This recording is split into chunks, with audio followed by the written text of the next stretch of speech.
বন্ধুরা দেখতে পাচ্ছ এখন বাজতে চলছে রাত্রি 11টা। ফুল রেডি হয়েছি, তো রেডি হয়েছি, এখন চেঞ্জ করব।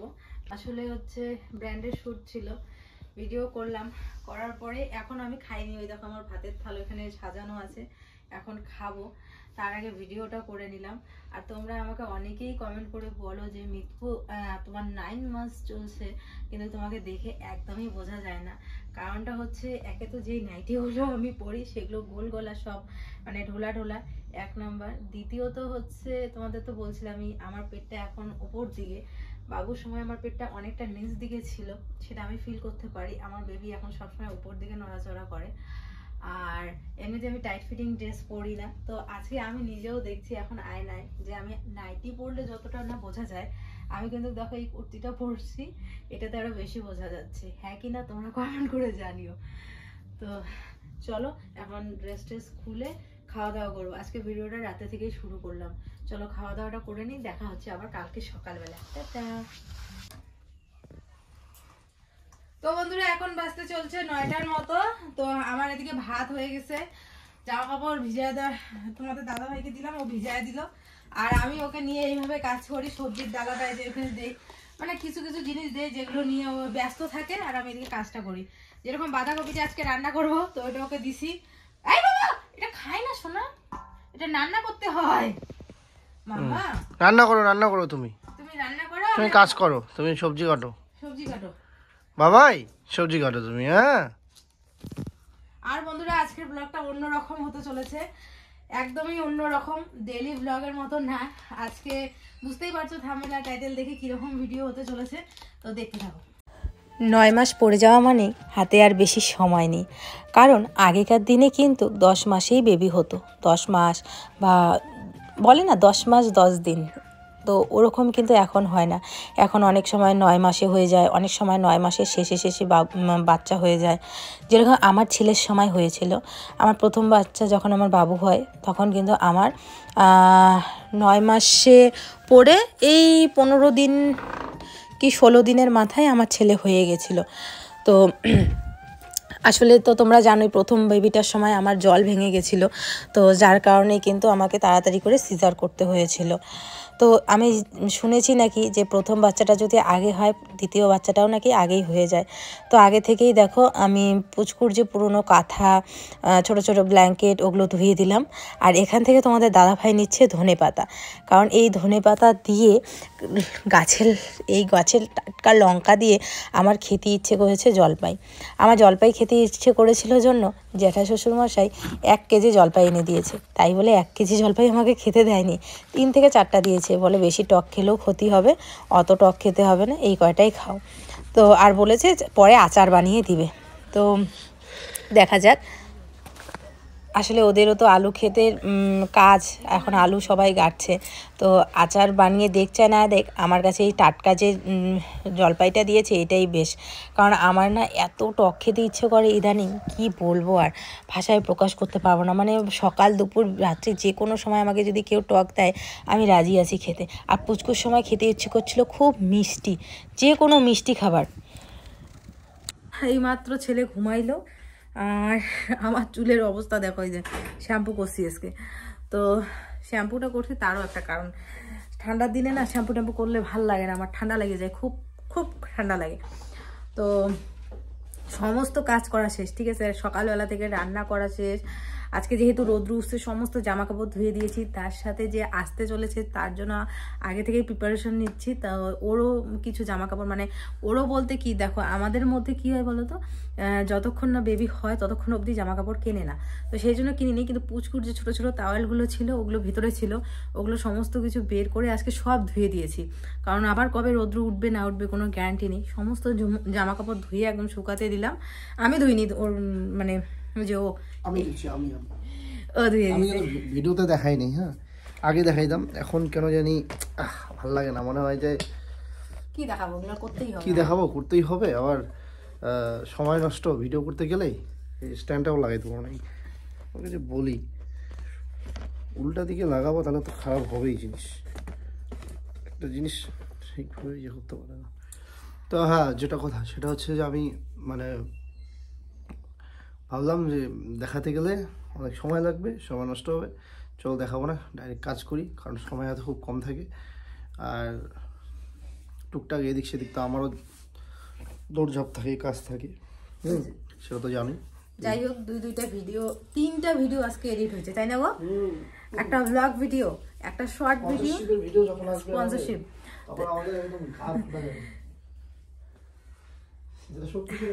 তো যাই হোক, সব ভিডিও এডিট করার জন্য আমি যে ভাবলাম একটুখানি জলপাই মাখা খাবো, সেটাই হলো না, কিন্তু খাবো, আজকে খাবোই। তো কোনটা গো?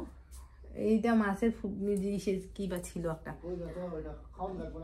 তো যাই হোক, এখন হচ্ছে আমি একটুখানি সাজুগুজু করবো, কারণ হচ্ছে ফটোশুট। তো একটা কথা ঠিক, সবাই তো বলো, আর যে আসে সেও যখন আমাদের ভিডিওগুলো বড় হলে দেখবে, একটা স্মৃতি হিসাবে তারও থাকবে।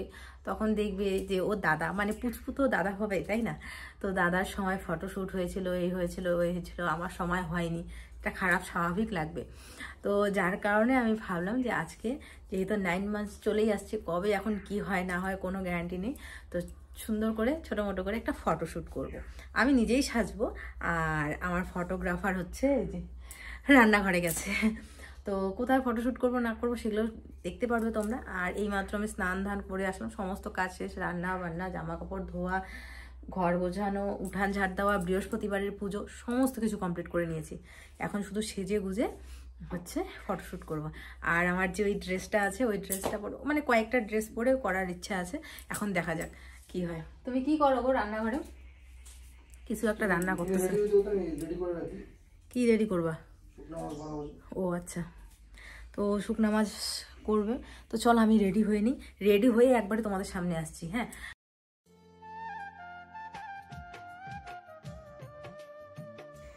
কে কি ভাবলো, কে কি বললো, তাতে এখন আর আমার কোনো যায় আসে না। প্রথম ভেবেছিলাম যে 2টা বাচ্চা একসাথে সামলাতে পারবো কি না, সেইভাবে কেয়ার করতে পারবো কি না। অনেকেই তো আমার মনের মধ্যে এইভাবেও ঢুকিয়ে দিয়েছে, এই বাচ্চাটা হচ্ছে তোমার, দেখো পুচকুর প্রতি তোমার যত্ন কমে যাবে, পুচকুকে তুমি ভালোবাসবে না, অনেক ধরনের নেগেটিভ কথা এসেছে, পুচকু তোমার কাছ থেকে দূরে চলে যাবে। কিন্তু আমি একটা কথা মানি, যে বাবা মার কাছে প্রত্যেকটা সন্তানই সমান। আর এই সময় আমাকে যে মনে কষ্ট বা দুঃখ দিচ্ছে, তাদের কথাও আমার মনের মধ্যে সারা জীবন থাকবে। আর একটা কথা বলি, আমি যখন ছেলেকে আমার কাছে পেয়েছি না, অনেক তপস্যা করে, আমি অনেক বিয়ের পরে অনেক ঠাকুরকে ডেকেছি, ঠাকুর আমাকে একটা বাচ্চা দাও, একটা বাচ্চা দাও। বিয়ের 5 বছর পর আমি প্রেগনেন্ট হয়েছিলাম। তখনের খুশিটা আর বলে রাখার মতো না।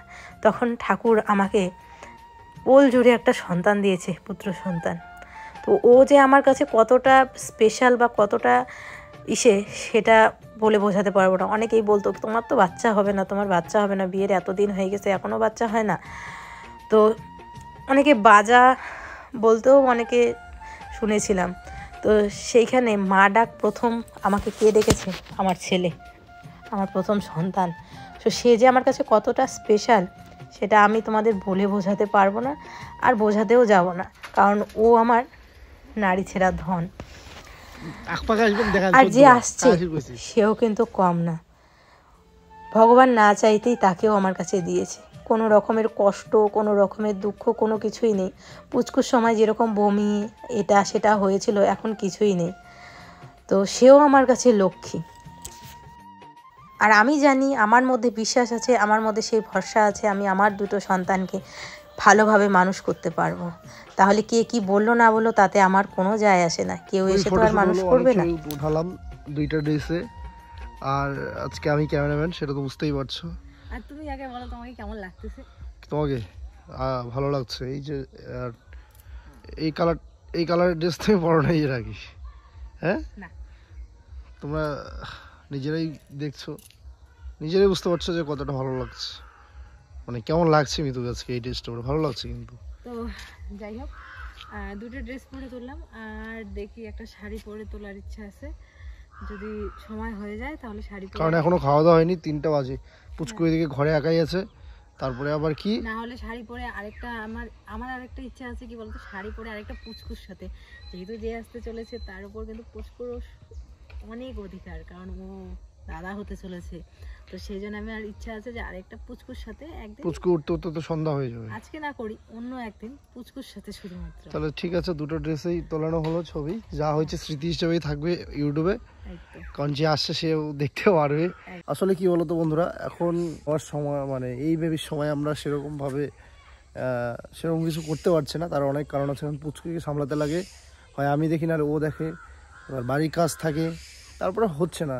তবে আশা করি যখন আসবে তখন কোনো দিক থেকেই তার কোনো ত্রুটি রাখবো না, কারণ বাবা মা হিসেবে তো এগুলো তো দায়িত্বের মধ্যেই পড়ে, তাই না? তো একটাই শুধু এখন চাওয়ার, খুব ভালোভাবে সব কিছু হোক। তারপর হয়তো আরও 2 বছর একটু কষ্ট হবে সবারই, ওর হবে, মৃত্যু হবে, স্পেশালি আমার হবে, বাড়ির সবারই একটু চাপ হবে। হয়তো 4 বছর 5 বছর পরে গেলে আর 2 বছর গেলে 4 বছর 5 বছরে পড়ে যাবে, একটু বড় হয়ে যাবে, তখন একটু বুঝবে।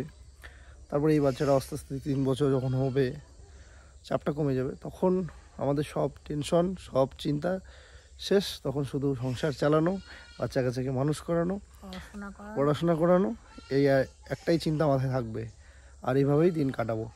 তো এটাই আর কি। কারণ কি, হ্যাঁ, একটা জিনিস যেটা সবসময় বলি, চলো, যে বাচ্চা সবাই দুটোই চায়, কেউ একটু আগে নেয়, কেউ একটু পরে নেয়, 4 বছর 5 বছর গ্যাপ দিয়ে নেয়।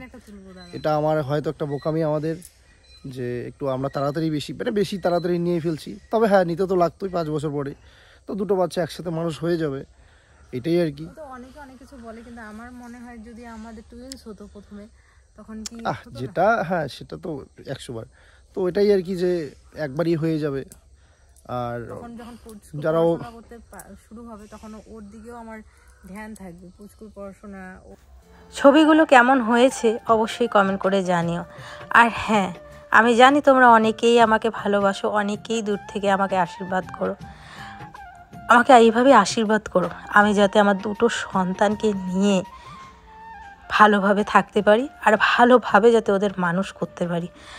জানি না আমি বড় হলে চাকরি বাকরি এই সমস্ত কিছু পাবে কি না, কিন্তু মানুষের মতো যাতে মানুষ করতে পারি, এতটুকু তোমরা আশীর্বাদ করো, যে ওদেরকে জানে আমি মানুষের মতো মানুষ করতে পারি। কাউকে যাতে দুঃখ দেওয়া, কষ্ট দেওয়া কথাবার্তা ওদের মুখ দিয়ে যাতে না বেরোয়। শুভ সন্ধ্যা বন্ধুরা। সন্ধ্যেবেলা আমি সন্ধ্যাবাতি দিয়ে তারপরে এদিকে চলে আসলাম রান্নাঘরে রুটি করতে। আজকে ভাবলাম রুটি করব। অনেক দিন ধরে রুটি খাওয়া হয় না, রেশন থেকে এই আটা আজকে পেয়েছি, আর তার মধ্যে এত ঠান্ডার মধ্যে আমার না একদমই রান্না করতে ইচ্ছে করছে না। এখন বাজতে চলছে 6:30 মতো, সন্ধ্যাবাতি দিলাম। আর আজকে আমার এত কোমরে সিদ্ধারাটা ব্যথা করছে 2 দিন ধরে। কালকে রাত্রে ওকে বলতেছি আমাকে টিপে দাও, তো পরে একটুখানি টিপে দিল, তারপরে ঘুমাইতে পারলাম, ঠিক ইঞ্জেকশনের জায়গাটা। আর এখন কি হচ্ছে, ইদানিং আমার সেলাইয়ের যে জায়গাটা না, ওটা প্রচন্ড টান ধরতেছে। তো আর একটা কথাই আছে যে ঠান্ডার দিনে যে কোনো ব্যথা বেশি হয়, তো আমারও ঠিক তেমনটাই, মানে সিদ্ধারার যে ব্যথাটা সেটা বেশি হচ্ছে। তো আজকে আর ভাবলাম যে রাতে আর মানে ভাত ঠাত আমি আর রান্না করতে পারবো না। ওকে বললাম যে আমি আজকে আর ভাত ঠাত রান্না করবো না, রুটি করি, তুমি দেখো না হচ্ছে বাজারে হচ্ছে ঘুগনি টুগনি পাও নাকি, তো এটা দিয়েই আজকে খাওয়া হয়ে যাবে রাত্রে। তো আজকে তো রেশন দিছে, তো এই জন্য রুটিটা মেখে রাখছি, পরে করবো। ছেলেকেও আজকে দুধ রুটি খাওয়ায় রাত্রে ঘুম পাড়াবো, আর আমরা সবাই রুটি খাবো। আর এদিকে বাবার জন্য ও চা বানাচ্ছে, আমি আর চাটা খাবো না, ও খাবে না। তুমি খাবো না? বাঁচবো, এতগুলো খাবে না তো? ঠিক আছে, যদি থাকে তো খাওয়া যাবে, না থাকলে নাই। এদিকে যদি আমার বর চা বানায় তাহলে কি বলবো, পুরো স্পেশাল চা বানায়। কারণ ওর হাতের চা যে খেয়েছে সে প্রশংসা করেইছে, দারুণ চা বানায়। হ্যাঁ, আর এটাও ঠিক, আমি চা একদম ভালো বানাতে পারি না। ও যতবারই আমার হাতের চা খায় ততবারই বলে, তুমি চা বানাতে পারো না, হয় চিনি বেশি দাও, নাহলে চিনি কম দাও। তো হ্যাঁ, আমি চা বানাতে পারি না, এটা আমার কাছে সত্যি মানে লজ্জাজনকই ব্যাপার। তো যাই হোক, এদিকে ছেলেকে একটুখানি জেঠিমাদের বাড়িতে দিয়ে আসতেই ব্যাস ওর চিৎকার চেঁচামেচি শুরু। কেন জানি না, মানে যখন বাড়িতে সবাই থাকে তখন থাকে, আবার এমনি সময় থাকতে চায় না। তো যাই হোক, ওর একটা মন এটা। তো এদিকে হচ্ছে আমি এখনও বিছানার চাদরটা ঝেড়ে তারপরে এটা পেতে দিলাম। এটা আজকে ধুয়ে দিয়েছিলাম, ভাগ্য ভালো এটা শুকিয়েও গেছে। এটা না পেতে দিলে বিছানার মধ্যে, বিছানার চাদর পাতলে দেখবে একটা কীরকম ঠান্ডা ঠান্ডা ভাব থাকে, আর এই ব্ল্যাঙ্কেটের কাভারগুলো যদি পেতে দেই না, মানে গরম গরম থাকে বিছানাটা, আর থেকেও আরাম লাগে। ঠান্ডার দিনে বলো গরম গরম মানে গরম জিনিসই ভাল লাগে, তাই না? আর আমাদের এই টিনের ঘর দিয়ে এত ঠান্ডা ঢুকে এত পরিমাণে কি বলবো। তো বন্ধুরা, এখানে একটা কমেন্ট তোমরা অনেকেই বেশিরভাগই করে থাকো, সেটা হচ্ছে মিতু দেখো এবার তোমার মেয়ে হবে। তো সত্যি তোমরা আশীর্বাদ করো এবার যাতে আমার ঘরে একটা মা লক্ষ্মী আসে। নারায়ণ তো আছেই, একটা মা লক্ষ্মী আছে যাতে। আমারও খুব ইচ্ছা জানো, মানে আমার একটা মেয়ে হবে, আমি মা ডেকে যাতে আমি শান্তি পাই। বন্ধুরা, ছোটোবেলা থেকেই আমি মা ডাকতে পারিনি, ডেকে যে একটা মনের শান্তি সেটা পাইনি, এবার যাতে আমি পাই আর নিলাম। কারণ ওই সাইডটা দিয়ে প্রচণ্ড হাওয়া ঢোকে, যদি হাওয়া না ঢোকে তার কারণে অনেক ধরনের গেটিস দিলাম পুচকু কোনারে, কারণ পুচকুর জায়গা, ওর বাবার জায়গা, আমার জায়গা সমস্ত কিছু করে নিলাম, সমস্ত কিছু রেডি। 8টা বাজবে আর 2টো রুটি শুধুমাত্র বানালাম এখন, কারণ এখন শুধু ছেলেকে খাওয়াবো, আর রুটি কি গরম গরম না খেলে ভালো লাগে না। তো 2টো রুটি এখন বানালাম। তোমাদের দাদাভাই এখনও ঘুগনি নিয়ে আসেনি, বাজারে গেছে, একটু হয়তো লেট হবে। তো সেই জন্য হচ্ছে বাকি রুটিগুলো পরে বানাবো, পুচকুকে ঘুম টুম পাড়িয়ে তারপরে বানাবো। তো ওকে ওই বাড়িতে দিয়ে আসলাম, প্রচণ্ড চেল্লা হাল্লা করছে। তো এদিকে 2টো রুটি বানিয়ে, এদিকে গরম জল ছেলের, ওদিকে দুধ গরম করে নিয়ে আসলাম, করে বিছানাটা করলাম। এখন ওকে নিয়ে এসে খাওয়াবো, খাইয়ে দাইয়ে তারপরে ঘুম পাড়াবো। তো জল খেয়ে নিই।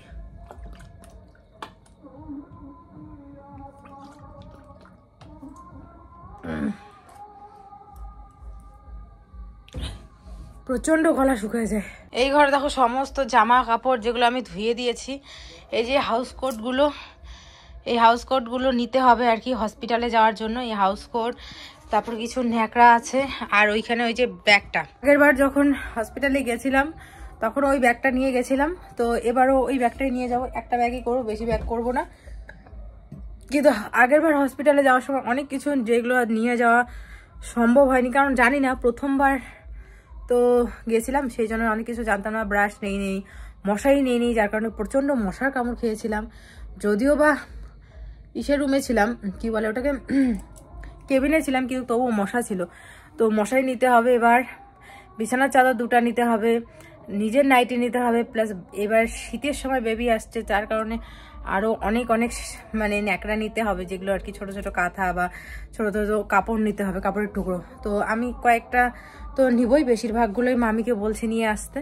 মামি হয়তো বা 2-1 এসে আমাকে দিয়ে যাবে আর কি। মামির অনেক শাড়ি, তারপর হচ্ছে নাইটি, এগুলো আর কি ধুয়ে রেখেছে মামি, তো বলে যে একদিন গিয়ে দিয়ে আসবো।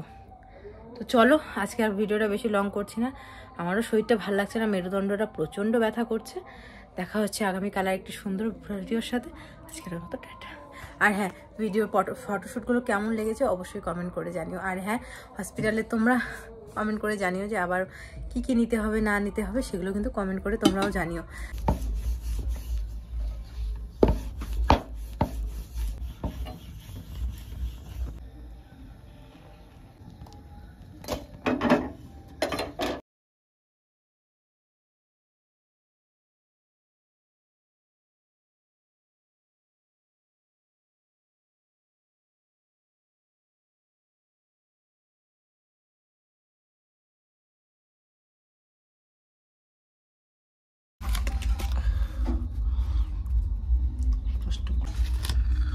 আমাকে শিরাটা দিব, খায় কি না খায় সেটা হচ্ছে বড় কথা।